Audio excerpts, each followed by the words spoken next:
Rozpoznať manipuláciu je mimoriadne obťažné. Techniky, ktoré manipulátor využíva, sú častokrát presne našité na slabé miesta manipulovaného tak, aby ten ostal voči ním slepý. Spoločnou črtou takýchto techník je však ich účel, ktorým je prospech manipulátora.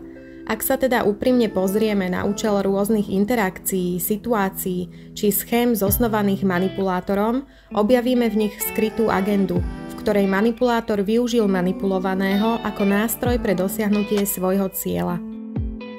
Keďže ide o nepriame techniky, manipulovaný nie je priamo konfrontovaný so skutočným cieľom a tak je v týchto interakciách obraný o slobodnú voľbu. Manipulátor si tak zabezpečuje dominantnú pozíciu a kontrolu nad situáciou. Manipulovaný úprimne reaguje na zosnované schémy, pričom netuší, že práve jeho úprimná reakcia je to, v čo manipulátor dúfal a čo ho posúva bližšie ku jeho vlastnému cieľu.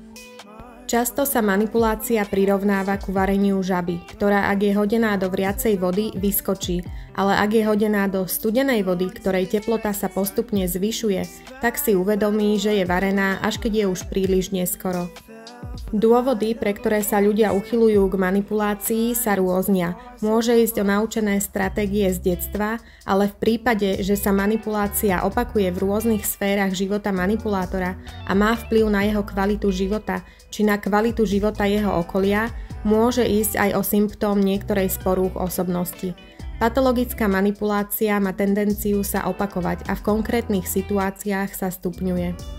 Častým terčom manipulátorov sú súcitní či dobromyselní ľudia, ktorí majú sklony problematické správanie vysvetľovať, ospravedlňovať či prehliadať.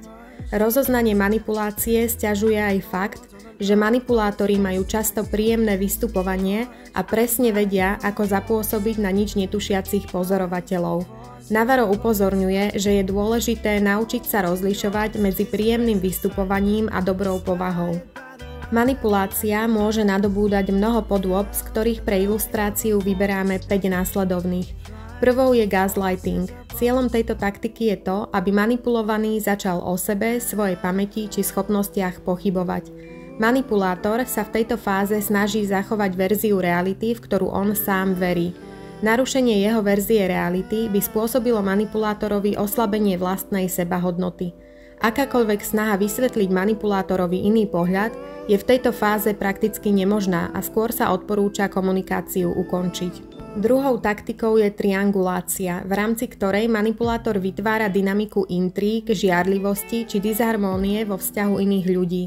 Často sa manipulátor ocitne medzi dvoma stranami, ktoré sa snaží dostať do vzájomného konfliktu. Treťou taktikou sú nepriame narážky či urážky, ktoré nesú jednoznačný význam pre manipulovaného, avšak nezainteresovaný človek ich len ťažko vyhodnotí ako problematické. Ich cieľom je vyvolať emocionálnu reakciu v manipulovanom, ktorá bude pre nezainteresovaných pozorovateľov vyzerať neprimerane.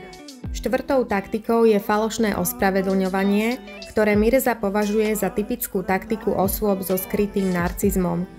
Ospravedlnenia sú pekne formulované, často dojemné, avšak nie sú myslené vážne, ako dlhodobým zmenám v správaní nedochádza. Piatou taktikou je projekcia, v rámci ktorej manipulátor obviňuje druhých ľudí z pohnutok či úmyslov, ktoré má on sám. Lung hovorí, že každý, kto sa chce voči manipulácii obrniť, by sa mal pridržať nasledujúcich 3 princípov. Prvým princípom je neprestať klásť otázky a nehrísť si do jazyka. Ak si človek uvedomí, že radšej ostáva ticho, aj keď sa druhá strana v niečom mýli, je treba spozornieť. Druhým princípom je neísť s prúdom len preto, aby sme udržali vzťahy či vychádzali s ostatnými. A posledným princípom je mať silnú identitu bez potreby externej validácie.